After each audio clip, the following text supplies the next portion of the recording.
ಓಂ ಶಾಂತಿ.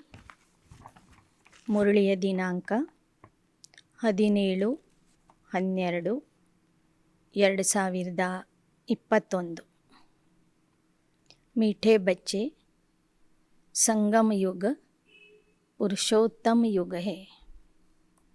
यहाँ की पढ़ाई से 21 जन्मों के लिए तुम उत्तम से उत्तम पुरुष बन सकते हो. ಬಾಬಾ ತಿಳಿಸ್ತಾ ಇದ್ದಾರೆ, ಮಧುರ ಮಕ್ಕಳೇ, ಸಂಗಮ ಯುಗ ಪುರುಷೋತ್ತಮ ಯುಗ ಆಗಿದೆ. ಇಲ್ಲಿಯ ಶಿಕ್ಷಣದಿಂದ ನೀವು 21 ಜನ್ಮಕ್ಕಾಗಿ ಉತ್ತಮಾತಿ ಉತ್ತಮ ಪುರುಷ ಆಗಬಹುದು. प्रश्न, आंतरिक खुशी में रहने के लिए कौन सा निश्चय पक्का होना चाहिए?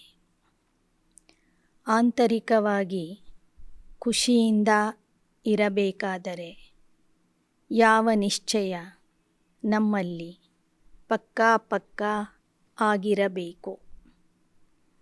उत्तर, पहला निश्चय चाहिए कि हम विश्व के मालिक थे, धनवान थे. हमने ही पूरे 84 जन्म लिए हैं. अब बाबा हमको फिर से विश्व की बादशाही देने आए हैं. अभी हम त्रिकालदर्शी बने हैं.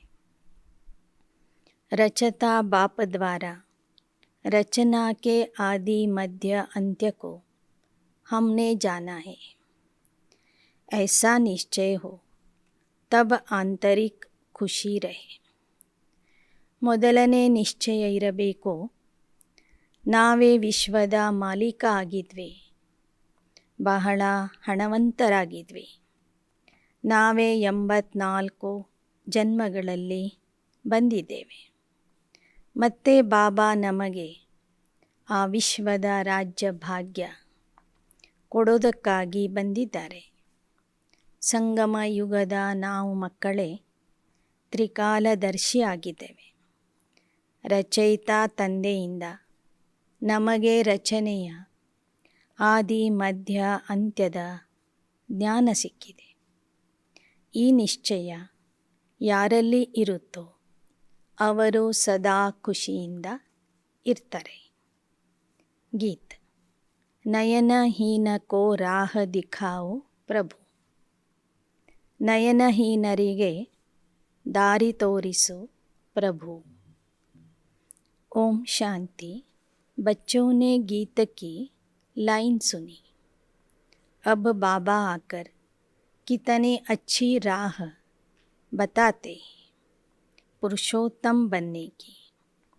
दुनिया में भी अनेक प्रकार की कॉलेज यूनिवर्सिटीज़ हैं जहाँ पोजीशन के लिए पढ़ते हैं. फिर कोई क्लर्क, कोई मैजिस्ट्रेट, कोई चीफ जस्टिस बनते हैं.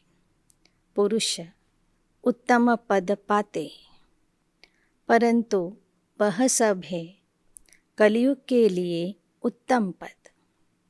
ಬಾಬಾ ಬಂದು ಪುರುಷೋತ್ತಮ ಆಗುವ ಮಾರ್ಗ ಮಕ್ಕಳಿಗೆ ತೋರಿಸ್ತಾ ಇದ್ದಾರೆ. ಈ ಕಲಿಯುಗದ ಪ್ರಪಂಚದಲ್ಲೂ ಸಹ ಅನೇಕ ಶಾಲಾ ಕಾಲೇಜುಗಳಿವೆ, ವಿಶ್ವವಿದ್ಯಾಲಯಗಳಿವೆ. ಅನೇಕರು ಸ್ಥಾನಮಾನಕ್ಕಾಗಿ ಅಲ್ಲಿಗೆ ಹೋಗಿ ಅಭ್ಯಾಸ ಮಾಡ್ತಾರೆ. ಕೆಲವರು ಕ್ಲಾರ್ಕ್ ಆಗ್ತಾರೆ, ಕೆಲವರು ವಕೀಲರಾಗ್ತಾರೆ, ಕೆಲವರು ನ್ಯಾಯಾಧೀಶ ಆಗ್ತಾರೆ, ಕೆಲವರು ಸುಪ್ರೀಂ ನ್ಯಾಯಾಧೀಶ ಆಗ್ತಾರೆ. ಲೌಕಿಕದಲ್ಲೂ ಸಹ ವಿದ್ಯೆ ಓದುವುದು ಉತ್ತಮ ಪದವಿಗಾಗಿ. ಆದರೆ ಆ ಎಲ್ಲ ಪದವಿಗಳು ಕಲಿಯುಗದ ಪದವಿಗಳಾಗಿವೆ. बाप आकर सत्युग के लिए उत्तम पद प्राप्त कराते हैं. यह है संगम युग. इसमें उत्तम ते उत्तम बनना है. ತಂದೆ ಬಂದು ಸತ್ಯಯುಗದ ಉತ್ತಮ ಪದವಿಯನ್ನು ನಮಗೆ ಕೊಡ್ತಾರೆ. ಸಂಗಮ ಯುಗದಲ್ಲಿಯೇ ನಾವು ಅಭ್ಯಾಸ ಮಾಡಿ ಉತ್ತಮಾತಿ ಉತ್ತಮ ಆಗಬೇಕು. मनुष्य जो भी नॉलेज पढ़ते हैं वह उत्तम बनने के लिए, यह रूहानी नॉलेज जो भविष्य के लिए है. यह संगम युग है, पुरुषोत्तम युग. चित्रों में जहाँ भी संगम युग है वहाँ पुरुषोत्तम जरूर लिखना चाहिए. ಈ ಆತ್ಮಿಕ ಜ್ಞಾನ ನಮಗೆ ಸಿಕ್ಕಿರೋದು ಭವಿಷ್ಯದ ಪುರುಷೋತ್ತಮ ಪದವಿಗಾಗಿ. ಸಂಗಮ ಯುಗವೂ ಸಹ ಪುರುಷೋತ್ತಮ ಯುಗ ಆಗಿದೆ. ಯಾವ ಯಾವ ಚಿತ್ರಗಳಲ್ಲಿ ಸಂಗಮ ಯುಗದ ವರ್ಣನೆ ಬರ್ತದೆ ಅಲ್ಲಿ ನೀವು ಪುರುಷೋತ್ತಮ ಸಂಗಮ ಯುಗ ಅಂತ ಅವಶ್ಯವಾಗಿ ಬರಿಬೇಕು. हर एक चीज़ उत्तम बनाई जाती है. तुम जानते हो यह लक्ष्मी नारायण कितना पुरुषोत्तम है. उनके जेवर वस्त्र आदि कितने शोभनिक होते, तो ऐसे चित्र बनाने चाहिए. ಸಂಗಮ ಯುಗದಲ್ಲಿ ಪ್ರತಿಯೊಂದು ವಸ್ತುವು ಸಹ ಉತ್ತಮ ಆಗ್ತಾ ಇದೆ. ಆತ್ಮರು ಉತ್ತಮ ಆಗ್ತಾ ಇದ್ದಾರೆ. ಭವಿಷ್ಯದಲ್ಲಿ ಅವರು ಉಡುವ ತೊಡುವ ಒಡವೆಗಳು ವಸ್ತ್ರಗಳು ಸಹ ಉತ್ತಮ ಆಗಿರ್ತವೆ, ಬಹಳ ಸುಂದರ ಆಗಿರ್ತವೆ. ಆ ಚಿತ್ರಗಳನ್ನು ನೋಡಿ ನೀವು ಸಹ ಬಹಳ ಸುಂದರವಾದಂಥ ಚಿತ್ರಗಳನ್ನು ಬರೀರಿ. ಶಹರೋं में घूमते फिरते हो उन्हों को ही ध्यान में आना चाहिए कि कैसे कैसे शोभनिक आकर्षण वाले चित्र बनाए जिससे भबका अच्छा हो. ಇತ್ತೀಚೆಗೆ ಬಾಬಾ ಹೇಳ್ತಾ ಇದ್ದಾರೆ, ಬಹಳ ಶೋಭೆ ಕೊಡುವಂತಹ ಆಕರ್ಷಣೆ ಮಾಡುವಂತಹ ಚಿತ್ರಗಳನ್ನು ಜಾಹೀರಾತದಲ್ಲಿ ಹಾಕಿರ್ತಾರೆ. ನೀವೆಲ್ಲ ಮಕ್ಕಳು ದೊಡ್ಡ ದೊಡ್ಡ ನಗರಗಳಲ್ಲಿ ಓಡಾಡ್ತೀರಿ. ಆ ಚಿತ್ರಗಳನ್ನು ನೋಡಿ ಅದರಂತೆಯೇ ನೀವು ಲಕ್ಷ್ಮೀನಾರಾಯಣರ ಚಿತ್ರಗಳನ್ನು ತಯಾರು ಮಾಡಿರಿ. बुद्धि में सारा दिन यह याद रहना चाहिए कि हम उत्तम ते उत्तम पुरुष बन रहे. ಯಾಕೆ ಅಂದರೆ ಕಲಿಯುಗದವ್ರು ಯಾರೂ ಸಹ ನಿಜವಾದ ಲಕ್ಷ್ಮೀನಾರಾಯಣರನ್ನು ನೋಡಿಲ್ಲ. ಕೆಲವರು ಸಾಕ್ಷಾತ್ಕಾರದಲ್ಲಿ ನೋಡಿದ್ದಾರೆ. ಅದರ ಆಧಾರದಿಂದ ಮತ್ತು ಈಗಿನ ಚಿತ್ರಗಳ ಆಧಾರದಿಂದ ಬಾಬಾ ಹೇಳ್ತಾರೆ, ನೀವು ಸಹ ಒಳ್ಳೊಳ್ಳೆ ಚಿತ್ರಗಳನ್ನು ತಯಾರು ಮಾಡಿ. ಬುದ್ಧಿಯಲ್ಲಿ ಸದಾ ನೆನಪಿರಲಿ, ಪರಮಾತ್ಮ ತಂದೆ ಬಂದು ನಮಗೆ ಉತ್ತಮ ಸ್ಥಾನಕ್ಕೆ ಕರ್ಕೊಂಡು ಹೋಗ್ತಾರೆ. ಸಬ್ಸೆ ಉತ್ತಮ ಬಾಪ್ ಹೈ. ಅನೇಕ ದೇವತೆಗಳನ್ನು ಪುರುಷೋತ್ತಮ ಮಾಡುವವನು ಸರ್ವರಿಗಿಂತ ಉತ್ತಮ ಆಗಿದೆ. ಪರಮಾತ್ಮನಿಗೆ ಸರ್ವೋತ್ತಮ ಅಂತ ಹೇಳ್ತಾರೆ, ದೇವಾತ್ಮರಿಗೆ ಪುರುಷೋತ್ತಮ ಅಂತ ಹೇಳ್ತಾರೆ. ನಾವು ಪುರುಷೋತ್ತಮ ಆಗಬಹುದು, ನಾವು ಸರ್ವೋತ್ತಮ ಆಗೋದಿಲ್ಲ. ಸರ್ವೋತ್ತಮ, ಸರ್ವೋನ್ನತ, ಸರ್ವೋಚ್ಚ, ಸರ್ವಾಧಿಕಾರಿ, ಸರ್ವಶಕ್ತಿವಂತ, ಸರ್ವಗುಣಸಾಗರ ಅವನೊಬ್ಬನೇ. ऊंचते ऊंच श्रीमत भी एक बाप की, वह बाप बताते हैं श्री का अर्थ है श्रेष्ठ. श्री का टाइटल देवताओं को दिया जाता है. उनकी आत्मा और शरीर दोनों पवित्र है. उनका जन्म पवित्रता से होता है. यहाँ कोई का भी जन्म पवित्रता से नहीं होता है. ದೇವತೆಗಳಿಗೆ ಶ್ರೀ ಅಂತ ಜೋಡಿಸ್ಬೋದು. ಶ್ರೀ ಎನ್ನುವಂತಹ ಟೈಟಲನ್ನು ದೇವತೆಗಳಿಗೆ ಕೊಡಬಹುದು. ಯಾಕೆ ಅಂದರೆ ಅವರ ಆತ್ಮ ಮತ್ತು ದೇಹ ಎರಡೂ ಪವಿತ್ರ ಆಗಿರ್ತದೆ. ದೇವತೆಗಳು ಪವಿತ್ರತೆಯ ಬಲದಿಂದ ಹುಟ್ಟುತ್ತಾರೆ. ಕಲಿಯುಗದಲ್ಲಿ ಒಬ್ಬರೂ ಸಹ ಯೋಗ ಬಲ ಅಥವಾ ಪವಿತ್ರತೆಯ ಬಲದಿಂದ ಹುಟ್ಟೋದಿಲ್ಲ. ಸಿಖ್ ಲೋಗ್ ಗಾತೆ ಹೇ ಮೂತ ಪಲೀತಿ ಕಪड़ा धोया, कपड़ों को धुलाई करते और उनको ಮನುಷ್ಯ ಸೇ ದೇವತಾ ಬನಾತೆ. ಸಿಖ್ ಧರ್ಮದಲ್ಲಿ ಹೇಳಲಾಗಿದೆ, ಪರಮಾತ್ಮ ಬಂದು ಕೊಳಕಾದ ಬಟ್ಟೆಗಳನ್ನು ತೊಳಿತಾನೆ. ಅಂದರೆ ಆತ್ಮರೂಪಿ ಬಟ್ಟೆಗಳನ್ನು ತೊಳೆದು ಆತ್ಮರನ್ನು ದೇವಾತ್ಮರನ್ನಾಗಿ ಮಾಡ್ತಾನೆ, ಮನುಷ್ಯರನ್ನು ದೇವತೆ ಮಾಡ್ತಾನೆ. ದೇವತಾಯೇ ವಿಕಾರ ಸೆ ಪೈದಾ ನಹಿ ಹೋತೆ. ಆತ್ಮರನ್ನು ತೊಳೆಯುವ ಕೆಲಸ ಪರಮಾತ್ಮನ ಕೆಲಸ ಆಗಿದೆ ಅಂತಲೂ ಗುರು ಗ್ರಂಥ ಸಾಹೇಬದಲ್ಲಿ ಬರೆಯಲಾಗಿದೆ. ಬಾಬಾ ಹೇಳ್ತಾರೆ, ದೇವತೆಗಳು ವಿಕಾರದಿಂದ ಹುಟ್ಟುವುದಿಲ್ಲ. लोग समझते हैं विकार बिना दुनिया कैसे चलेगी. बाप समझाते हैं स्वर्ग में विष की पैदाइश होती नहीं. ಜನ ಕೇಳ್ತಾರೆ, ವಿಕಾರ ಇಲ್ಲದೆ ಅದು ಹೇಗೆ ಮಕ್ಕಳು ಹುಟ್ಟುತ್ತಾರೆ ಅಂತ. ಬಾಬಾ ಹೇಳ್ತಾರೆ, ಸ್ವರ್ಗದಲ್ಲಿ ವಿಷದಿಂದ ಜನ್ಮ ಆಗೋದಿಲ್ಲ. ಅಭಿ ತುಮ್ ಸ್ಟೂಡೆಂಟ್ ಜಾನ್ತೆ ಹೋ, ಹಮ್ ಆಯೇ ಹೇ नर से नारायण बनने के लिए. इस राजयोग द्वारा हम राजाई प्राप्त करेंगे. ನಾವೆಲ್ಲ ವಿದ್ಯಾರ್ಥಿಗಳು ನರನಿಂದ ನಾರಾಯಣ ಆಗಲಿಕ್ಕೆ ಬಂದಿದ್ದೇವೆ. ರಾಜಯೋಗದಿಂದ ನಾವು ರಾಜ್ಯ ಭಾಗ್ಯವನ್ನು ಪ್ರಾಪ್ತಿ ಮಾಡಿಕೊಳ್ತೇವೆ. ಅಗರ್ ಕೋಯಿ ಫೇಲ್ ಹೋ ಜಾತೆ ತೋ ಚಂದ್ರವಂಶ ಮೇ ಚಲೆ ಜಾತೆ. ಈ ಈಶ್ವರೀಯ ವಿದ್ಯಾಭ್ಯಾಸದಲ್ಲಿ ಯಾವ ವಿದ್ಯಾರ್ಥಿಗಳು ಫೇಲ್ ಆಗ್ತಾರೆ, ನಪಾಸ್ ಆಗ್ತಾರೆ, ಅವರು ಚಂದ್ರವಂಶದಲ್ಲಿ ಬರ್ತಾರೆ, ಅಂದರೆ ತ್ರೇತಾಯುಗದಲ್ಲಿ ಬರ್ತಾರೆ.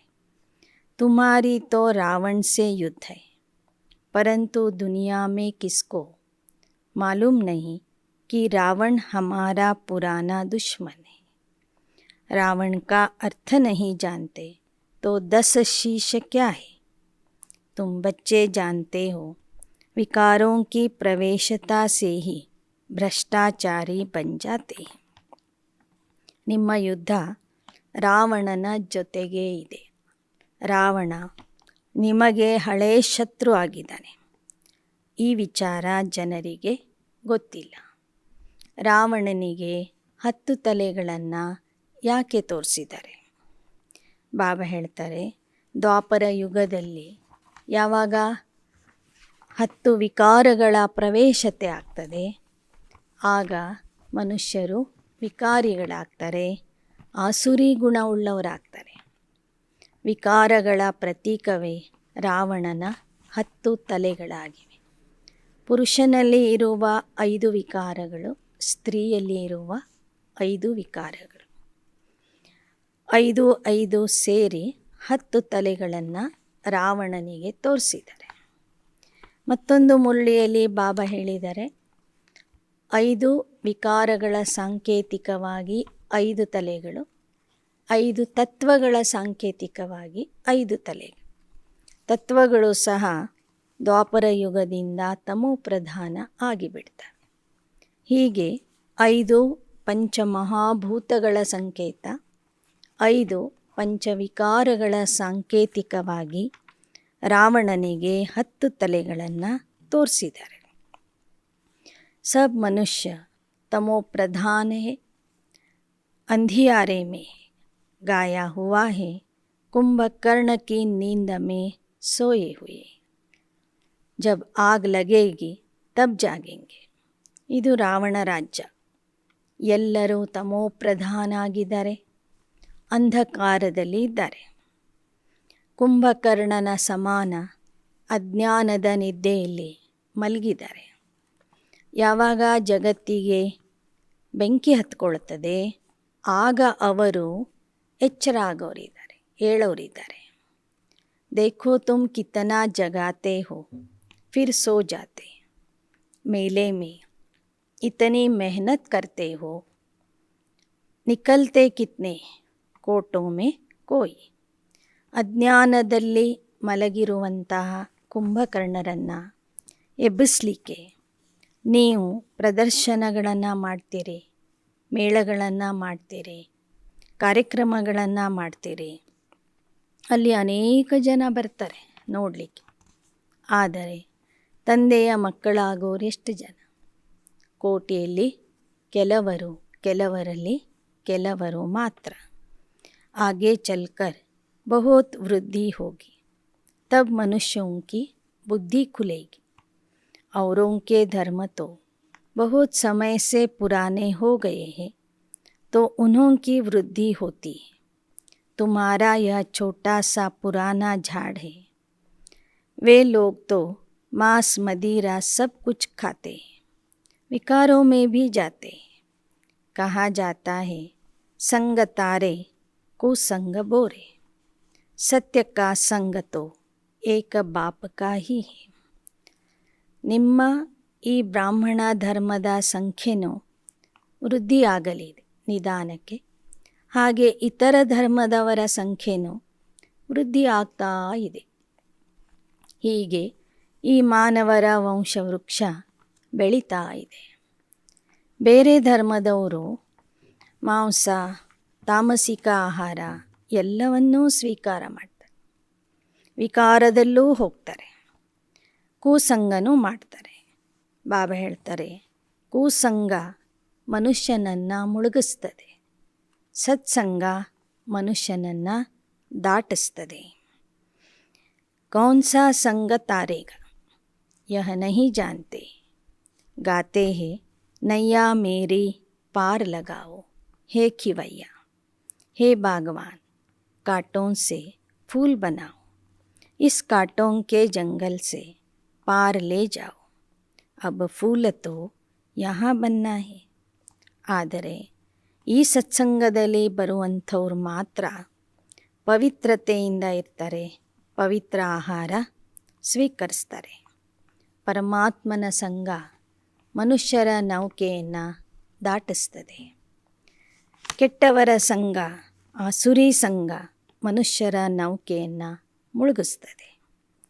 ನೀವೆಲ್ಲರೂ ಹಾಡ್ತಾ ಬಂದಿದ್ದೀರಿ, ಹೇ ಪರಮಾತ್ಮ, ಹೇ ಅಂಬಿಗ, ಬಂದು ನಮ್ಮ ನೌಕೆಯನ್ನು ಪಾರು ಮಾಡು, ಈ ಬಂಧನದಿಂದ ನಮಗೆ ಬಿಡಿಸು ಅಂತ. ಆ ತೋಟಗಾರ ತಂದೆ ಬಂದು ಮುಳ್ಳುಗಳನ್ನು ಹೂವನ್ನಾಗಿ ಮಾಡ್ತಾ ಇದ್ದಾರೆ. ನಾವಿಕ ಆಗಿ ನಮ್ಮ ನೌಕೆಯನ್ನು ವಿಷಯ ಸಾಗರದಿಂದ ಕ್ಷೀರಸಾಗರಕ್ಕೆ ಕರ್ಕೊಂಡು ಹೋಗ್ತಿದ್ದಾರೆ. ಹೂವಾಗುವುದು ಇದೇ ಸಂಗಮ ಯುಗದಲ್ಲಿ. ಹೂವಾಗೋದು ಅಂದರೆ ದೈವಿ ಗುಣಗಳನ್ನು ಧಾರಣೆ ಮಾಡಿಕೊಳ್ಳೋದು. पुरुषोत्तम बनना है, खान पान भी शुद्ध होना चाहिए. जो चीज़ें देवताओं को स्वीकार नहीं कराई जाती, तमोगुणी है, वह नहीं खानी चाहिए. ನಿಮ್ಮ ಊಟ ಪಾನೀಯೂ ಸಹ ಬಹಳ ಶುದ್ಧ ಆಗಿರಬೇಕು. ಯಾವ ವಸ್ತುಗಳನ್ನು, ಪದಾರ್ಥಗಳನ್ನು ದೇವತೆಗಳ ನೈವೇದ್ಯದಲ್ಲಿ ಇಡೋದಿಲ್ಲ, ಅಂತಹ ತಮೋಗುಣಿ ಪದಾರ್ಥಗಳನ್ನು ನೀವು ತಿನ್ನಬಾರದು. ಸಬ್ಜಿಯೋ ಮೇ ಭಿ ಸತೋ ರಜೋ ತಮೋ. ಬಾಬಾ ಹೇಳ್ತಾರೆ, ತರಕಾರಿಗಳಲ್ಲಿಯೂ ಸಹ ಸತೋ ರಜೋ ಮತ್ತು ತಮೋ ಇದೆ ಅಂತ ಹೇಳ್ತಾರೆ ಬಾಬಾ. ಆಜ್ ಕಲ್ ತೋ ಮನುಷ್ಯ ಗರೀಬ್ ಹೇನ. ಈರುಳ್ಳಿ, ಬೆಳ್ಳುಳ್ಳಿ ಇವೆಲ್ಲ ತಾಮಸಿಕ ತರಕಾರಿಗಳಲ್ಲಿ ಬರ್ತದೆ. ಇತ್ತೀಚೆಗೆ ಎಲ್ಲ ಮನುಷ್ಯರು ಬಡವರಾಗಿದ್ದಾರೆ. ಜ್ಞಾನ ಭಿ ಗರೀಬೋಂ ಕೋ ಲೇನಾ ಹೈ. ಸಾಹುಕಾರ್ ಲೋಗ್ ತೋ ಖೂಬ್ ಪೈಸಾ ಉಡಾತೆ. ಒಂದು ಹಣದಿಂದ ಬಡವರಾಗಿದ್ದಾರೆ, ಇನ್ನೊಂದು ಗುಣದಿಂದ ಬಡವರಾಗಿದ್ದಾರೆ, ಜ್ಞಾನದಿಂದ ಬಡವರಾಗಿದ್ದಾರೆ. ಆದ್ದರಿಂದ ಈ ಜ್ಞಾನ ಕೇಳಲಿಕ್ಕೆ ಬಡವರೇ ಹೆಚ್ಚಿನ ಸಂಖ್ಯೆಯಲ್ಲಿ ಬರ್ತಾರೆ. ಶ್ರೀಮಂತರು ತಮ್ಮದೇ ಆದ ನಶೆಯಲ್ಲಿ ಇದ್ದು ತಮ್ಮ ಹಣವನ್ನು ಖರ್ಚು ಮಾಡ್ತಿರ್ತಾರೆ. ಬಾಯಿಸ್ಕೋಪ್ ದೇಖನಾ ಬಹುತ್ ಖರಾಬ್ ಹೈ.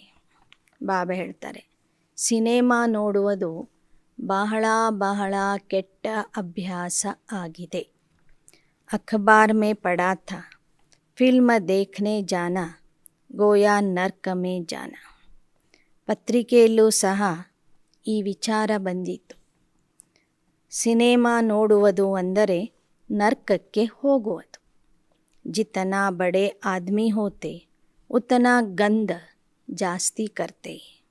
इस समय पूरा वेश्यालय है. बाप आकर ಶಿವಾಲಯ बनाते. ಈ ಪ್ರಪಂಚದಲ್ಲಿ ಯಾರೆಷ್ಟು ದೊಡ್ಡವರು ಇರ್ತಾರೆ, ಯಾರ ಹತ್ರ ಎಷ್ಟು ಜಾಸ್ತಿ ಹಣ ಇರ್ತದೆ, ಅವರಷ್ಟೇ ಕೆಟ್ಟ ಕೆಲಸಗಳನ್ನು ಮಾಡ್ತಿರ್ತಾರೆ, ಪಾಪ ಮಾಡ್ತಿರ್ತಾರೆ. ಈ ಜಗತ್ತೇ ವೇಶ್ಯಾಲಯ ಆಗಿದೆ. ತಂದೆ ಬಂದು ಶಿವಾಲಯ ಮಾಡ್ತಿದ್ದಾರೆ. सारा मदार पवित्रता पर है. रावण राज्य में कोई पवित्र हो नहीं सकता. यहाँ ही युद्ध की बात है.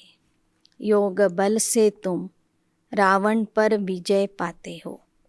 यहाँ कितने ढेर मंदिर है, परंतु बायोग्राफी किसकी भी नहीं जानते हैं. ಯೋಗ ಬಲದಿಂದ ನೀವು ರಾವಣನ ಮೇಲೆ ವಿಜಯ ಪಡಿತೀರಿ. ಇಲ್ಲಿ ಅನೇಕ ಮಂದಿರಗಳಿವೆ, ಆದರೆ ಒಬ್ಬ ದೇವತೆಯ ಬಗ್ಗೆನೂ ಸಂಪೂರ್ಣವಾದ ಪರಿಚಯ ಅಥವಾ ಚರಿತ್ರೆ ಯಾವ ಭಕ್ತರಿಗೂ ಗೊತ್ತಿಲ್ಲ. ಶಿವ के मंदिर में जाकर पूछो, शिव की बायोग्राफी बताओ, तो कुछ बता नहीं सकेंगे.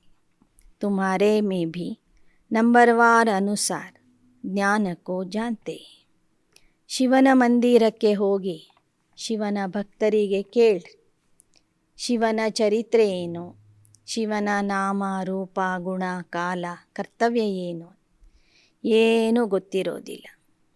ನಿಮ್ಮಲ್ಲಿಯೂ ಸಹ ನಂಬರ್ವಾರ್ ಪುರುಷಾರ್ಥದ ಅನುಸಾರವಾಗಿ ನೀವು ತಂದೆಯನ್ನು ಅರ್ಥ ಮಾಡ್ಕೊಂಡಿದ್ದೀರಿ. ಉತ್ತಮ್, ಮಧ್ಯಮ್ और कनिष्ठ होते. ಸಾರಾ ಮದಾರ್ ಪಢಾಯಿ ಪರೆ. ಈ ವಿದ್ಯಾಭ್ಯಾಸದಲ್ಲೂ ಸಹ ಎಲ್ಲರೂ ಒಂದೇ ಥರ ಉತ್ತಮವಾದ ಅಭ್ಯಾಸ ಮಾಡೋದಿಲ್ಲ, ಉತ್ತಮ ವಿದ್ಯಾರ್ಥಿಗಳು ಆಗಿರೋದಿಲ್ಲ. ಕೆಲವರು ಉತ್ತಮ ವಿದ್ಯಾರ್ಥಿಗಳು, ಕೆಲವರು ಮಧ್ಯಮ, ಕೆಲವರು ಕನಿಷ್ಠ ಆಗಿರ್ತಾರೆ. ಆತ್ಮ ಕಹತಿ हम तो नर से नारायण बनेंगे.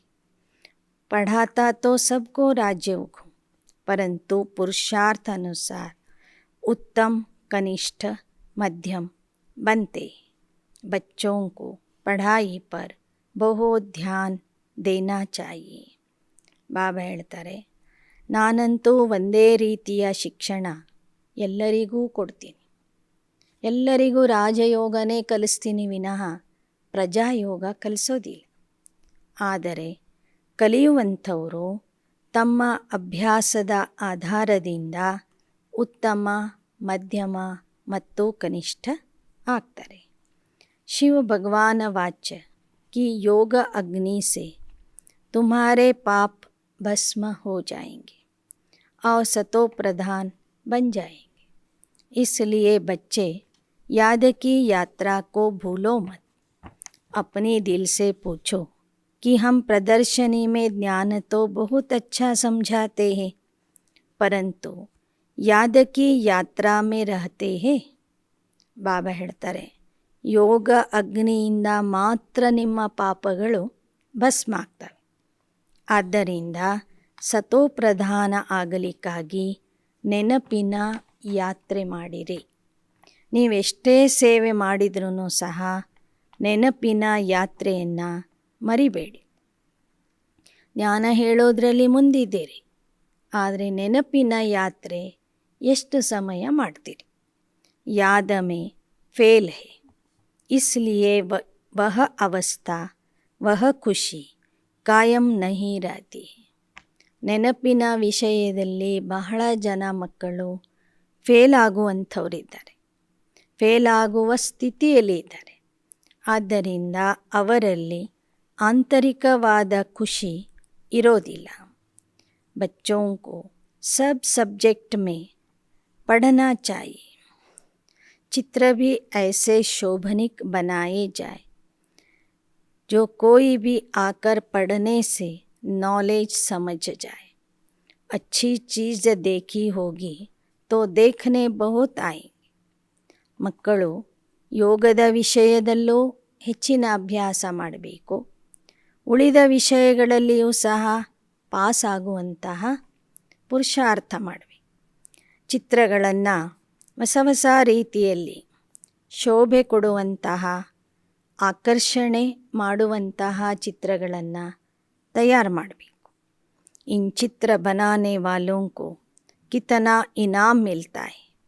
देवताओं के चित्रों को खास पुराना करके बेचते हैं. ಹೊರಗಿನ ಪ್ರಪಂಚದಲ್ಲೂ ಸಹ ಚಿತ್ರ ಬರೆಯೋರಿಗೆ ಬಹಳ ಮಹತ್ವ ಇದೆ. ಹಳೆ ಚಿತ್ರಗಳನ್ನು ಬಹಳ ಹಣ ಕೊಟ್ಟು ಜನ ತಗೊಂಡು ಹೋಗ್ತಾರೆ. ಮನುಷ್ಯೋं को बहुत पसंद आते, पैसे देकर भी ಖರೀದ್ करते. ಭಾರತದ ಪ್ರಾಚೀನ ಚಿತ್ರಗಳನ್ನು, ಪ್ರಾಚೀನ ಮೂರ್ತಿಗಳನ್ನು ವಿದೇಶಿಯರು ಬಂದು ಬಹಳಷ್ಟು ಹಣ ಕೊಟ್ಟು ತಗೊಂಡು ಹೋಗ್ತಾರೆ. ದೇವತಾಯೇ सतो प्रधान थे तो उन्होंने चित्रों का भी कितना मान है, परंतु यह नहीं जानते कि भारत ही पुराने ते पुराना है. ದೇವತೆಗಳು ಸತೋ ಪ್ರಧಾನ ಆಗಿದ್ದರು. ಅದಕ್ಕಾಗಿ ಅವರ ಚಿತ್ರಗಳಲ್ಲಿ ಅಷ್ಟೊಂದು ಆಕರ್ಷಣೆ ಇದೆ. ಭಾರತ ಹಳೆ ಕಾಲದಲ್ಲಿ ದೇವಭೂಮಿ ಆಗಿತ್ತು. ಇದು ಹಳೆಯ ದೇಶ. ಸಬ್ಸೆ ಪುರಾನೆ ಸೆ ಪುರಾಣ ಹೇ ಶಿವಬಾಬಾ. ಆದರೆ ಎಲ್ಲರಕ್ಕಿಂತನೂ ಹಳಬನು ಯಾರು ಅಂದರೆ ಶಿವಬಾಬಾ. ಆದಿ ಅನಾದಿಯಾಗಿದ್ದಾನೆ. ಪಹಲೆ ಪಹಲೆ ಶಿವ ಹಿ ಆತೆ.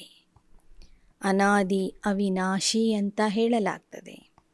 ಮನುಷ್ಯ ತೋ ಮುಂझे हुए, तुम भी अभी समझते हो. हम पहले तुच्छ बुद्धि थे, अब क्या से क्या बन गए. हम विश्व के मालिक थे, बहुत पुराने, परंतु तुम्हारे में भी निश्चय बुद्धि थोड़े. नहीं तो बच्चों को आंतरिक खुशी होनी चाहिए. वाह, हमने तो पूरे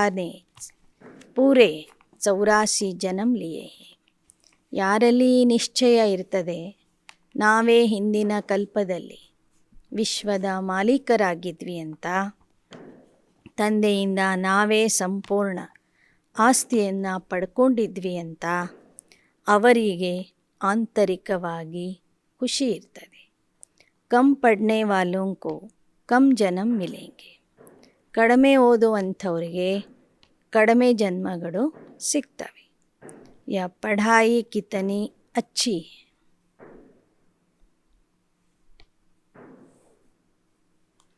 रचता बाबा ही आकर रचना के आदि मध्य अंत्य की नॉलेज देते.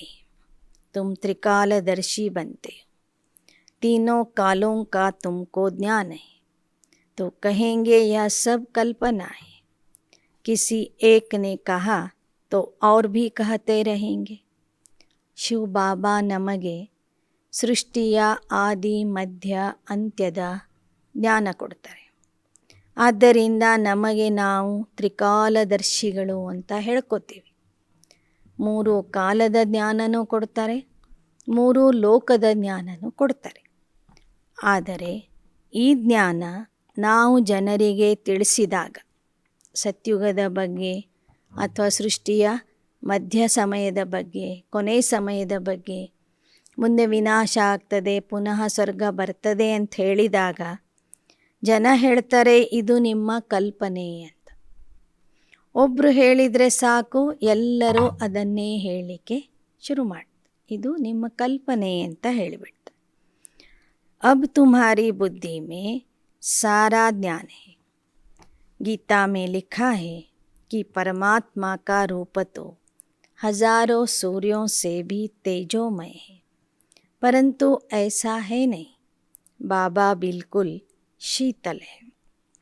ಭಗವದ್ಗೀತೆಯಲ್ಲೂ ಸಹ ಬರೆದಿದ್ದಾರೆ, ಪರಮಾತ್ಮನ ಸ್ವರೂಪ 1000 ಸೂರ್ಯಗಳ ಸಮಾನ ತೇಜೋಮಯ ಆಗಿದೆ ಅಂತ.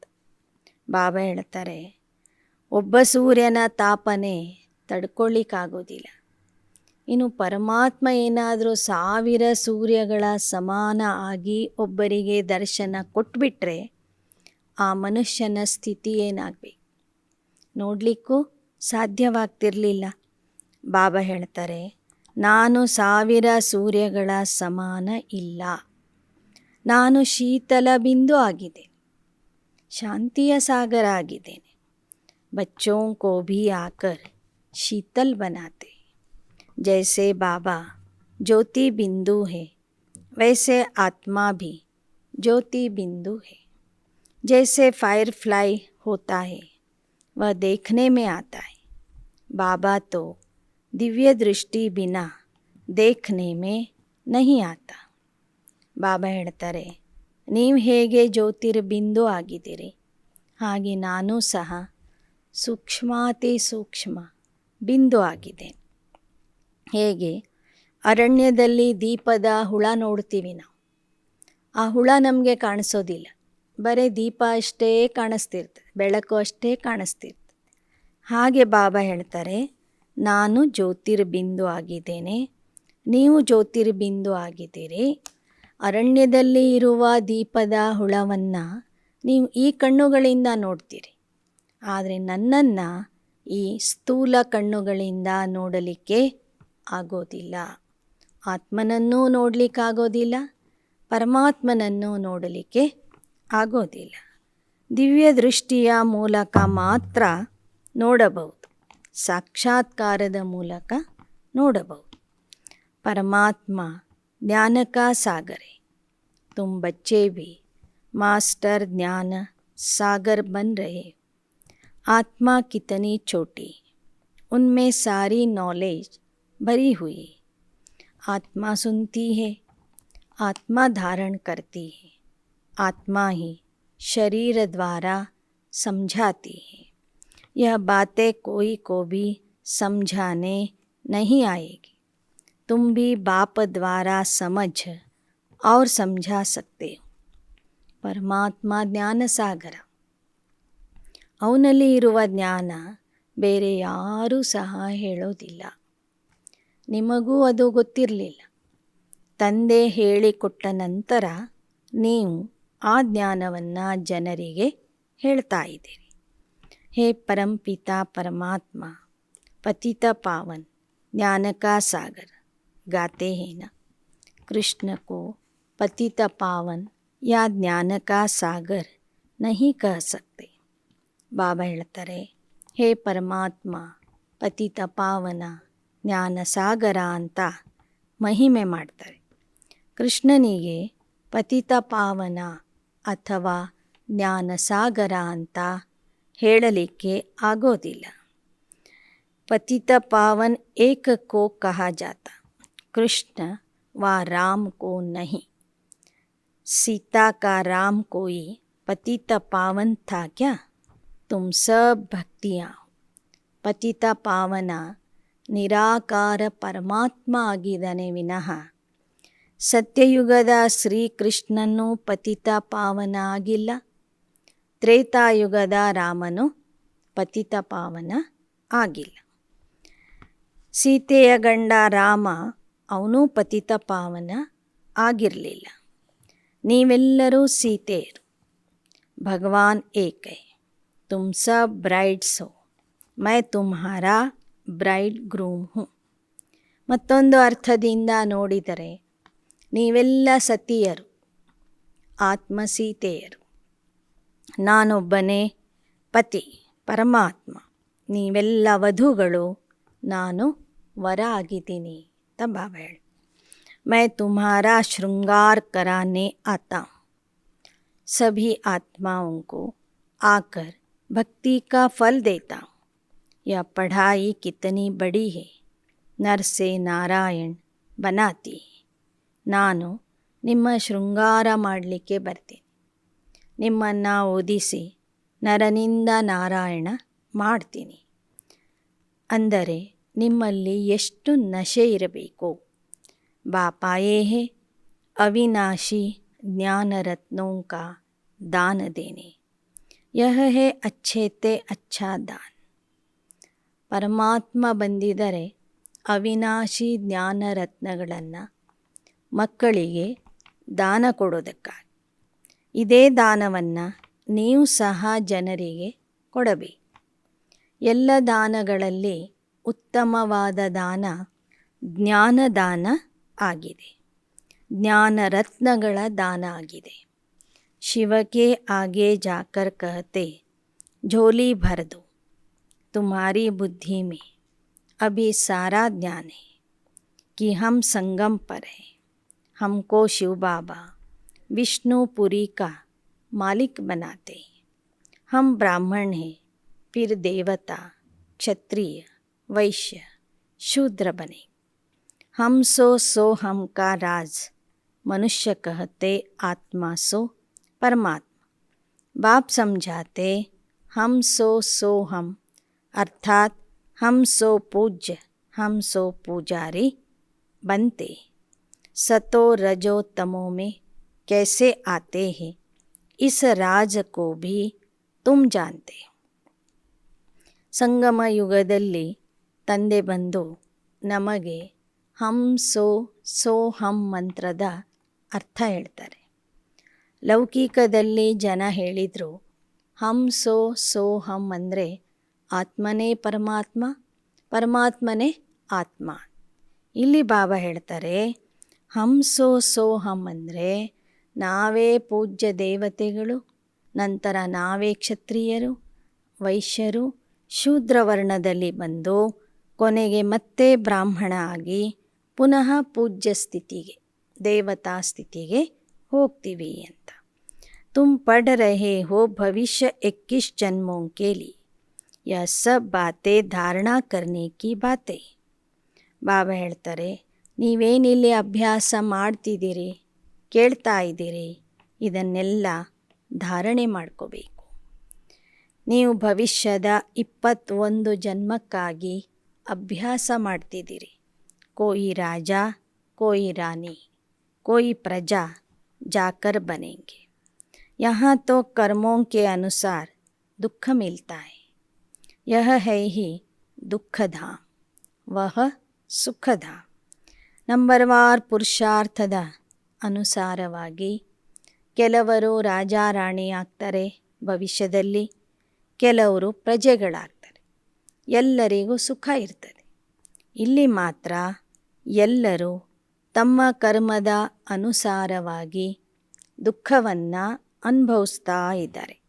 ಇದು ದುಃಖಧಾಮ ಆಗಿದೆ. ಅಬ್ ಬಾಪ್ ಕಹತೆ बच्चे ऐसा कोई बुरा काम मत करो जिसकी सज़ा खानी पड़े. अगर फिर भी ऐसे कर्म करते हैं तो पद भी ऐसे मिलेगा. अगर अच्छी तरह पढ़ेंगे तो कल्प कल्पांतर की प्रारब्ध बन जाएगी. अभी यह ज्ञान है, फिर प्रायलोप हो जाएगा. पुरुषार्थ नहीं करेंगे तो बहुत पछताएंगे. ಬಾಬಾ ಹೇಳ್ತಾರೆ ಜ್ಞಾನ ಸಿಕ್ಕಿದ ಮೇಲೆ ಯಾವುದೇ ರೀತಿಯ ಕೆಟ್ಟ ಕರ್ಮ ಮಾಡಬೇಡಿ. ಯಾವುದರಿಂದ ನೀವು ಶಿಕ್ಷೆಗೆ ಗುರಿ ಆಗ್ತೀರಿ ಅಂತಹ ಪಾಪದ ಕರ್ಮಗಳನ್ನು ಮಾಡಬೇಡಿ. ಅಂಥ ಕರ್ಮ ಮಾಡಿದರೆ ನಿಮ್ಮ ಪದವಿಯನ್ನು ನೀವೇ ಕಳ್ಕೋತೀರಿ, ಕೊನೆಗೆ ಪಶ್ಚಾತ್ತಾಪ ಪಡಬೇಕಾಗ್ತದೆ. ಬಾಪ್ ಕಹತೆ ದೈವಿ ಗುಣ ಧಾರಣ ಕರೋ, नहीं तो कर्म विकर्म बन जाएंगे. यहाँ सब मनुष्यों के कर्म विकर्म बनते हैं. ದೈವಿ ಗುಣಗಳನ್ನು ಧಾರಣೆ ಮಾಡಿಕೊಳ್ಳ್ರಿ. ಇಲ್ಲದಿದ್ದರೆ ನೀವು ಮಾಡುವ ಕರ್ಮಗಳು ವಿಕರ್ಮಗಳಾಗ್ತವೆ. ಯಹ ತುಮ್ಹಾರೆ ಸಿವಾಯ್ ಔರ್ ಕೋಯಿ ಜಾನ್ತೆ ನಹಿ ಹೇ. ಕರ್ಮ ಅಕರ್ಮ ವಿಕರ್ಮನ ರಹಸ್ಯ ನಿಮ್ಮ ವಿನಃ ಬೇರೆ ಯಾರಿಗೂ ಗೊತ್ತಿಲ್ಲ. ಗೀತಾ ಕಾ ಭಗವಾನ್ ಕಬ್ ಆಯಾ ಯಹ ಕೋಯಿ ಬತಾ ನ ಸಕೆ. ವೇದ ಶಾಸ್ತ್ರ ತೋ ದ್ವಾಪರ ಮೇ ಆಯಿ, द्वापर में ही आसुरी संप्रदाय हो गया। बच्चे कहते, बाबा हम इस पाप की दुनिया से ले चलो, गोया मौत मांगते हैं। ದ್ವಾಪರ ಯುಗದಿಂದ ಆಸುರಿ ಸಂಪ್ರದಾಯ ಪ್ರಾರಂಭವಾಯಿತು. ಆಸುರಿ ಸಂಪ್ರದಾಯದಲ್ಲಿ ದುಃಖ ಜಾಸ್ತಿ ಆದಾಗ ಎಲ್ಲರೂ ಆ ತಂದೆಗೆ ಕರೀಲಿಕ್ಕೆ ಶುರು ಮಾಡ್ತಾರೆ.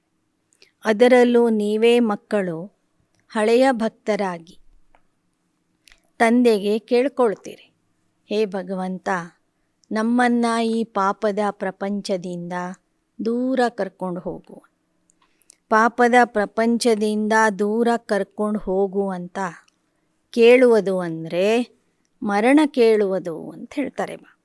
ಮೌತ್ ಮಾಂಗ್ತೆ ಇಸ್ಲಿಯೇ ಉನ್ಕೋ ಕಾಲೋಂ ಕಾ ಕಾಲ್ ಕಹಾ ಜಾತ. ಇಲ್ಲಿಂದ ಕರ್ಕೊಂಡು ಹೋಗು ಅಂದರೆ ಅರ್ಥ ಏನು? ನಮ್ಮನ್ನು ನಿನ್ನ ಜೊತೆಗೆ ಕರ್ಕೊಂಡು ನಮ್ಮ ಸಾವನ್ನು ಬೇಗ ನಮಗೆ ಕೊಡು ಅಂತ ಕೇಳ್ದನು. ಅದನ್ನು ಕೊಡೋದಕ್ಕಾಗಿಯೇ ಪರಮಾತ್ಮ ಬರ್ತಾನೆ. ಆದ್ದರಿಂದ ಅವನಿಗೆ ಕಾಲರ ಕಾಲ ಮಹಾಕಾಲ ಅಂತ ಹೇಳಲಾಗ್ತದೆ. ಉನ್ ಲೋಗೋನೆ ಸಿರ್ಫ್ ನಾಮ ರಖ ದಿಯಾ ಅಕಾಲ ತಖ್ತ್, ಲೇಕಿನ್ ಕುಛ್ ಜಾನ್ತೆ ನಹೀ. ತುಮ್ ಬಚ್ಚೋಂ ಕೋ अब यह ज्ञान सारा समझ में आया है. यह बहुत वंडरफुल ज्ञान है, कोई दे ना सके. नहीं तो निराकार को नॉलेजफुल कहने से फ़ायदा ही क्या. ಈಗ ಮಕ್ಕಳಿಗೆ ಜ್ಞಾನ ಸಂಪೂರ್ಣವಾಗಿ ತಿಳಿದಿದೆ. ನಿರಾಕಾರ ಪರಮಾತ್ಮ ಜ್ಞಾನಸಾಗರ ಇದ್ದಾನೆ ಅಂದರೆ ಹೇಗೆ ಜ್ಞಾನಸಾಗರ ಇದ್ದಾನೆ, ಯಾವ ಜ್ಞಾನ ಕೊಡ್ತಾನೆ ಅನ್ನೋದು ನಿಮಗೀಗ ತಿಳಿದಿದೆ. ಒಂದು ವೇಳೆ ಅವನು ಜ್ಞಾನನೇ ಹೇಳಿರಲಿಲ್ಲ ಅಂದರೆ ಜ್ಞಾನಸಾಗರ ಎಂಬ ಮಹಿಮೆ ಸುಳ್ಳಾಗ್ತಿತ್ತು. ಪರಮಾತ್ಮ ಇದ್ದು ಏನು ಪ್ರಯೋಜನ? ಅವನು ನಮಗೆ ಜ್ಞಾನನೇ ಕೊಡಲಿಲ್ಲ, ದಾರಿನೇ ತೋರಿಸಲಿಲ್ಲ, ಕರ್ಕೊಂಡು ಹೋಗಲಿಲ್ಲ, ಪತಿತರನ್ನು ಪಾವನ ಮಾಡಲಿಲ್ಲ ಅಂದರೆ ಅವನಿದ್ದು ಏನು ಪ್ರಯೋಜನ ಅಂತ ಕೇಳ್ತಾರೆ. ಅವನಿಂದ ನಮಗೇನು ಲಾಭ? ಲಾಭನೇ ಇರಲಿಲ್ಲ ಅಂದರೆ ನಾವು ನೆನಪು ಮಾಡ್ತಿರಲಿಲ್ಲ. ನೆನಪು ಮಾಡ್ತಿದ್ದೀವಿ ಅಂದರೆ ಅರ್ಥ ಏನು? ಅವನು ನಮಗೆ ಸಾಕಷ್ಟು ಸಹಾಯ ಮಾಡಿದ್ದಾನೆ, ನಮ್ಮ ಮೇಲೆ ಉಪಕಾರ ಮಾಡಿದ್ದಾನೆ, ಯಾರೂ ಕೊಡದೇ ಇರೋದನ್ನು ಕೊಟ್ಟಿದ್ದಾನೆ. ಅದಕ್ಕಾಗಿ ಅವನನ್ನು ನಾವು ಭಕ್ತಿ ಮಾರ್ಗದಲ್ಲಿ ನೆನಪು ಮಾಡ್ತಾ ಬಂದಿದ್ದೇವೆ. ಜಬ್ ತಕ್ ವಹ ಆಕರ್ ಜ್ಞಾನ ನ ದೇವೆ ತಬ್ ತಕ್ ಕೋಯಿ ಜಾನ್ತೆ ನಹೀ. सब आत्माएं निराकारी दुनिया से यहाँ आकर पार्ट बजाती, भगवान को भी बुलाते, उनको अपना शरीर नहीं. बाकी सब आत्माओं को अपना अपना शरीर है. तो भगवान एक निराकार हुआ. बाप कहते, मेरा नाम है शिव, मैं इनके शरीर में इनकी भ्रुकुटी में आकर बैठता हूँ. जैसे आत्मा ऑर्गन्स द्वारा बात करती है, वैसे बाबा भी इनके ऑर्गन्स द्वारा समझाते. गाया हुआ है, भ्रुकुटी के बीच में चमकता है अजब सितारा. अब इन गुह्य राजों को तुम ही जानते हो. ನೀವು ಸಹ ನಿರಾಕಾರಿ ಲೋಕದ ವಾಸಿಗಳು ಇಲ್ಲಿ ಬಂದು ಪಾತ್ರ ಅಭಿನಯಿಸ್ತೀವಿ. ಹಾಗೆ ಪರಮಾತ್ಮನು ಒಂದು ಸಮಯಕ್ಕೆ ಬಂದು ನಿಮಗೆ ಜ್ಞಾನ ಹೇಳುವಂತಹ ಪಾತ್ರ ಮಾಡ್ತಾನೆ. ನಿಮ್ಮ ಪಾತ್ರ ಅಭಿನಯಿಸಲಿಕ್ಕೆ ನಿಮಗೆ ಒಂದು ದೇಹ ಬೇಕು. ಹಾಗೆ ಶಿಕ್ಷಣ ಕೊಡುವುದಕ್ಕೆ ಪರಮಾತ್ಮನಿಗೂ ಒಂದು ದೇಹ ಬೇಕು. ಈ ಬ್ರಹ್ಮಾರವರ ದೇಹದಲ್ಲಿ ಬಂದು ಇವರ ಹಣೆಯ ಮಧ್ಯದಲ್ಲಿ ಕುಳಿತು ಇವರ ಮುಖದಿಂದ ನಿಮಗೆ ಜ್ಞಾನ ಕೊಡ್ತಾರೆ. ಆತ್ಮದ ಬಗ್ಗೆನೂ ಗಾಯನ ಇದೆ. ಭ್ರುಕುಟಿಯ ಮಧ್ಯದಲ್ಲಿ ಒಂದು ನಕ್ಷತ್ರ ಹೊಳಿತಾ ಇದೆ ಅಂತ. ಈ ಎಲ್ಲ ರಹಸ್ಯಗಳನ್ನು ಈಗ ನೀವು ತಿಳ್ಕೊಂಡಿದ್ದೀರಿ. ಅಚ್ಚ ಮೀಠೆ ಮೀಠೆ ಸಿಕ್ಕಿ ಲದೆ ಬಚ್ಚೋಂ ಪ್ರತಿ ಮಾತ್ ಪಿತಾ ಬಾಪ್ ದಾದಾ ಕಾ याद प्यार और गुड मॉर्निंग। रूहानी बाप की रूहानी बच्चों को नमस्ते। रूहानी बच्चों की रूहानी बाप दादा को याद प्यार गुड मॉर्निंग और नमस्ते नमस्ते नमस्ते। धारणा के लिए मुख्य सार। ತಮ್ಮ ಉನ್ನತ ಪ್ರಾರಬ್ಧಕ್ಕಾಗಿ ಬಹಳ ಒಳ್ಳೆ ರೀತಿಯಿಂದ ಅಭ್ಯಾಸ ಮಾಡಬೇಕು. ಕೋಯಿ ಭಿ ಬುರಾ ಕಾಮ್ ನಹಿ ಕರ್ನಾ ಹೈ. ಯಾವುದೇ ರೀತಿಯ ಕೆಟ್ಟ ಕರ್ಮ ಮಾಡಬಾರದು. ಎರಡನೇದು, ಅಪನಾ ಖಾನ್ ಪಾನ್ ಬಹುತ್ ಶುದ್ಧ ರಖನಾ ಹೈ. देवताओं को जो चीज़ स्वीकार कराते हैं वही खानी है. पुरुषोत्तम बनने का पुरुषार्थ करना है. ನಿಮ್ಮ ಊಟ ಪಾನೀಯೂ ಸಹ ಬಹಳ ಶುದ್ಧ ಇರಬೇಕು. ದೇವತೆಗಳಿಗೆ ಯಾವ ಪದಾರ್ಥಗಳನ್ನು ಸ್ವೀಕಾರ ಮಾಡಿಸ್ತಾರೆ ಅವುಗಳನ್ನೇ ನಾವು ಸಹ ಸ್ವೀಕಾರ ಮಾಡಬೇಕು. ಪುರುಷೋತ್ತಮ ಆಗಲಿಕ್ಕೆ ಪುರುಷಾರ್ಥ ಮಾಡಬೇಕು. ವರದಾನ. त्याग तपस्या द्वारा सेवा में सफलता प्राप्त करने वाले सर्व के कल्याणकारी भव. ತ್ಯಾಗ ತಪಸ್ಸಿನ ಮೂಲಕ ಸೇವೆಯಲ್ಲಿ ಸಫಲತೆಯನ್ನು ಪ್ರಾಪ್ತಿ ಮಾಡಿಕೊಳ್ಳುವಂತಹ ಸರ್ವರ ಕಲ್ಯಾಣಕಾರಿ ಭವ. जैसे स्थूल अग्नि दूर से ही अपना अनुभव कराती है, ऐसे आपकी तपस्या और त्याग की झलक दूर से ही सर्व को ಆಕರ್ಷಿತ್ ಕರೆ. ಹೇಗೆ ಸ್ಥೂಲವಾದ ಅಗ್ನಿ ದೂರದಿಂದಲೇ ಜನರಿಗೆ ತಮ್ಮ ಶಾಖದ ಅನುಭವ ಮಾಡಿಸ್ತದೆ, ಹಾಗೆ ನಿಮ್ಮ ತಪಸ್ಸು ಮತ್ತು ತ್ಯಾಗದ ಹೊಳಪು ದೂರದಿಂದಲೇ ಸರ್ವರಿಗೂ ಆಕರ್ಷಣೆ ಮಾಡಲಿ. सेवाधारी के साथ साथ त्यागी तपस्वी मूर्त बनो, तब सेवा का प्रत्यक्ष फल दिखाई देगा. ಸೇವಾಧಾರಿಯ ಜೊತೆ ಜೊತೆಗೆ ತ್ಯಾಗಿ ಮತ್ತು ತಪಸ್ವಿ ಮೂರ್ತಿ ಆಗ್ರಿ. ಆಗ ನಿಮ್ಮ ಸೇವೆಯ ಪ್ರತ್ಯಕ್ಷ ಫಲ ನಿಮಗೆ ಸಿಗುವುದು. त्यागी अर्थात कोई भी पुराने संकल्प व संस्कार दिखाई न दे.